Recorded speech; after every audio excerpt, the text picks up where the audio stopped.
There are objects in the Bible that are remembered because of what they were made of: gold, wood, stone, precious materials, sacred design. But there is one object remembered not only for what it was made of, but for what it represented: the Ark of the Covenant, a golden chest hidden behind the veil, carried through the wilderness, placed in the most holy place, associated with covenant, judgment, mercy, the presence of God. And then, one day, it disappears from the visible story.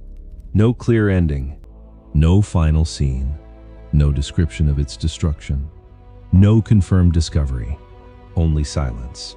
For centuries, people have asked the same question: where is the Ark of the Covenant now? But before we ask where it went, we have to understand what it was. Because the Ark was never just an ancient relic.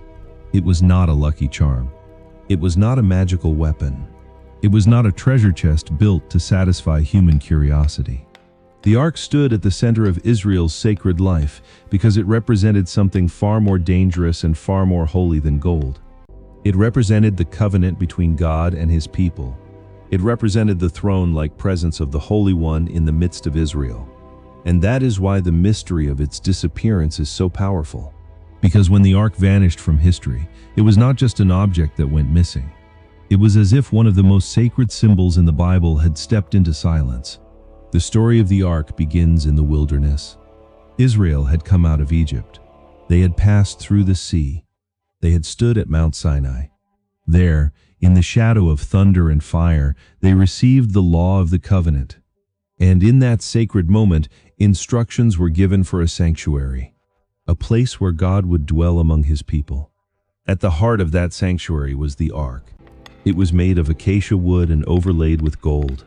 It had rings and poles so it could be carried, but not touched directly. Above it was the mercy seat, with cherubim overshadowing it. Inside it were the tablets of the covenant, the words of the law, the testimony of the relationship between God and Israel. This is why it was called the Ark of the Covenant. The Ark held the testimony, but it also stood beneath the place where mercy was shown. Law inside, mercy above, judgment and grace held together in one sacred image. That is one of the deepest mysteries of the Ark. It was beautiful, but dangerous, golden, but untouchable, near to the people, yet hidden behind a veil.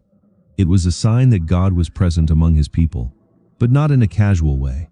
His presence was mercy, but his presence was also holiness. And holiness is not something human beings can handle on their own terms. That is why the Ark could not be treated like an ordinary object. It had to be carried according to command. It had to be approached with reverence. It belonged in the most holy place. Only the high priest could enter that space, and only in the appointed way. The Ark taught Israel that the presence of God was not something to control, not something to use, not something to display for human pride. It was something to fear, honor, and receive with humility. And yet, throughout its story, people sometimes forgot that. When Israel moved through the wilderness, the Ark moved with them. It went before them. It marked the journey of a people being led through a dangerous land. When Israel crossed the Jordan, the priests carried the Ark into the river, and the waters stopped. When Jericho fell, the Ark was part of the procession around the city. The Ark stood at moments where Israel faced impossible barriers: rivers, walls, enemies, the wilderness itself. But the power was never in the gold. The power was not in the chest. The power was in the God whose covenant it represented. That distinction matters, because later Israel would make the terrible mistake of treating the Ark like an object that could be used. During a battle with the Philistines, Israel was defeated. Instead of asking why they had fallen, they brought the Ark into the camp, as if its presence would guarantee victory. The people shouted. The camp shook. The Philistines were afraid. But Israel was defeated again, and the Ark was captured. That moment is one of the darkest scenes in the history of the Ark. The sacred symbol of God's covenant was taken by enemies. But even then, the story refuses to make the Ark look weak. When the Philistines placed it in the temple of their god Dagon, their idol fell before it. Plagues struck their cities. Fear spread.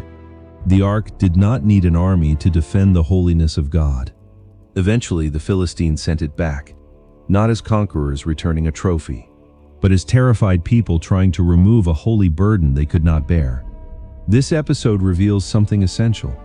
The ark could not be manipulated by Israel, and it could not be mastered by Israel's enemies.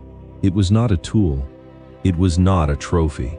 It was not a weapon to be used by anyone who possessed it. It belonged to God. That is the heart of its mystery. The ark was present among the people, but never under the people's control. Later, the ark came into the story of King David. David desired to bring it to Jerusalem, but on the way, tragedy struck. The oxen stumbled. Uzzah reached out his hand to steady the ark, and he died. To modern ears, that story can feel shocking. But within the biblical world, it is part of the same warning repeated again and again. The holy cannot be handled casually. Even good intentions do not erase holy boundaries. The ark was not to be touched, not because God was cruel, but because his holiness was real. David was afraid that day, and the ark remained for a time in the house of Obed-Edom. Later, it was brought to Jerusalem with reverence, sacrifice, and worship. David danced before the Lord. The ark entered the city, and Jerusalem became tied to the sacred memory of God's presence. But even then, the ark was still waiting for a permanent house that would come under Solomon. When Solomon built the temple, the ark was placed in the most holy place, the inner chamber, the hidden center, the place behind the veil. The cherubim overshadowed it. The priests withdrew, and the glory of the Lord filled the house. This was the high point of the ark's visible story. From wilderness tent to royal temple, from journey to dwelling, from Sinai to Jerusalem, the ark had come to rest at the heart of Israel's worship. But history did not stop there. Kings rose, kings fell. Some followed God. Others turned toward idols. The temple remained, but the hearts of the people did not always remain faithful. Prophets warned. Judgment approached. Foreign powers rose. And eventually, Babylon came against Jerusalem. The city was besieged. The temple was destroyed. Its treasures were taken. The people were carried into exile. And here, the mystery becomes deeper. The Bible describes many temple objects being carried away: gold, silver, bronze, vessels, treasures.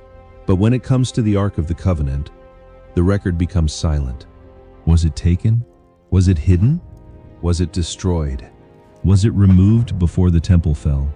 The Bible does not give a clear answer, and that silence has created one of the greatest mysteries in biblical history. By the time the Second Temple stood, the Ark was no longer there in the same way. The most holy place was empty of the Ark. The sacred object that once stood at the center of Israel's worship was gone, not forgotten, but missing. That absence is haunting, because the Ark had been there at the beginning of so much: the wilderness, the covenant, the Jordan crossing, Jericho, the rise of Jerusalem, the Temple of Solomon.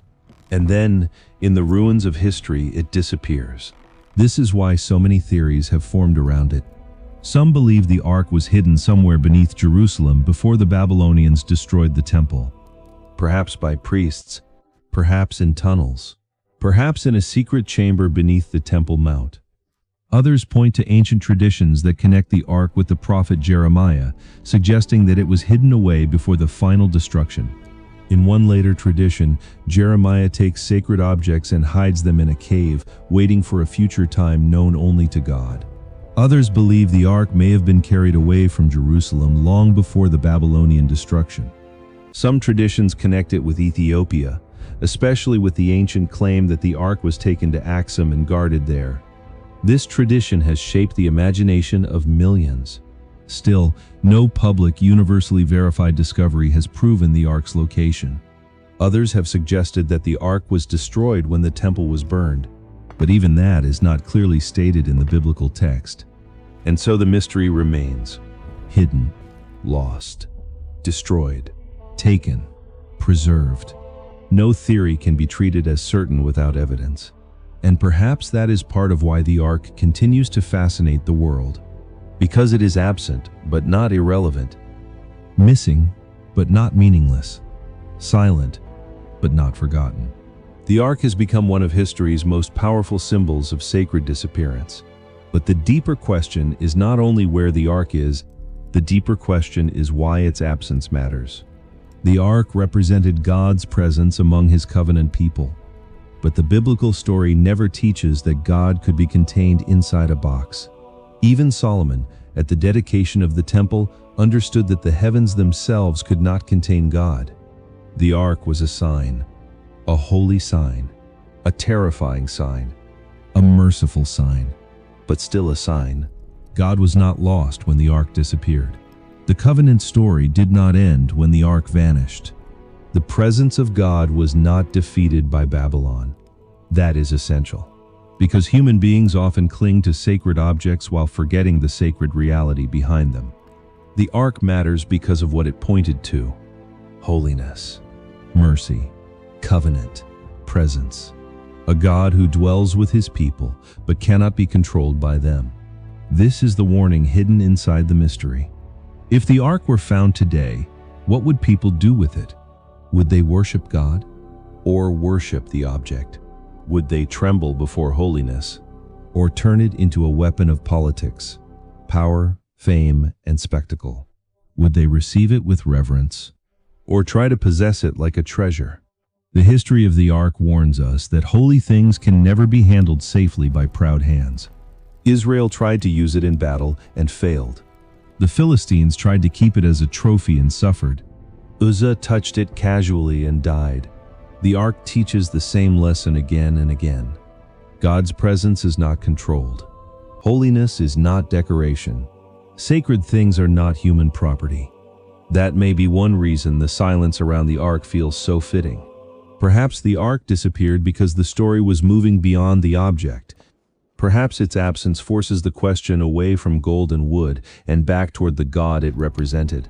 The prophets looked toward a future in which God's presence would not be confined to one symbol. A future of renewed covenant.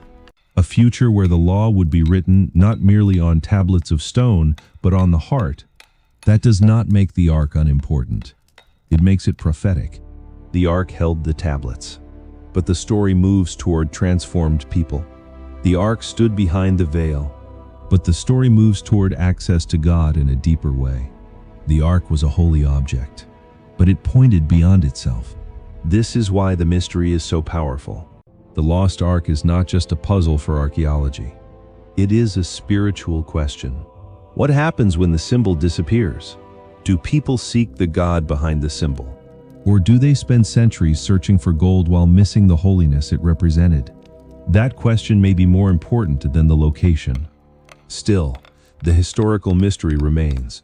Somewhere in the past, between Solomon's temple and the age after exile, the Ark vanished from the public life of Israel. It may have been hidden by faithful priests. It may have been taken. It may have been destroyed. It may rest in a place no one can access, or it may be gone from the earth entirely. We do not know. And any honest documentary must say that, but the silence does not weaken the story. It deepens it, because the Ark was always surrounded by mystery, hidden in the most holy place, covered by the veil, approached only once a year, associated with mercy and judgment, seen by almost no one.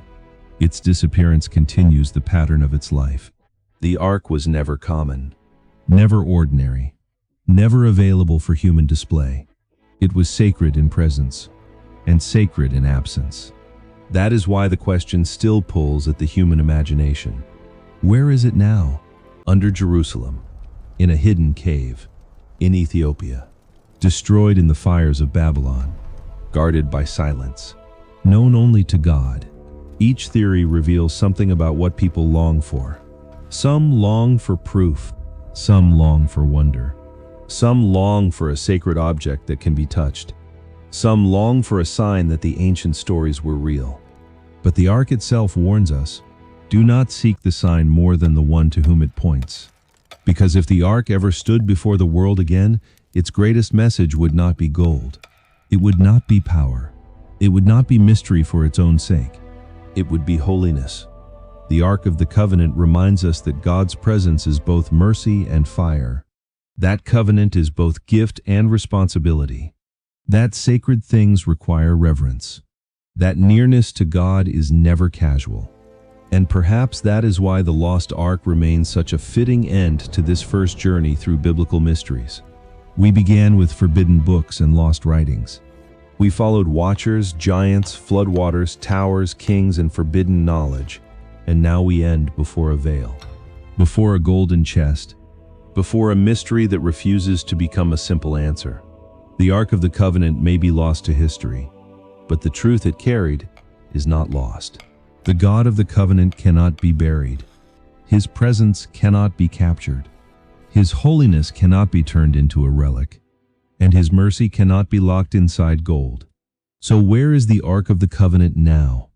The honest answer is that no one can say with certainty. But the deeper answer is this. The ark disappeared from sight, but the question it leaves behind still stands before every generation. Will we seek sacred objects, or the Holy One? Will we chase mystery, or reverence? Will we search for gold, or for the presence of God? That is the mystery of the lost ark. Not only where it went, but what its absence reveals about us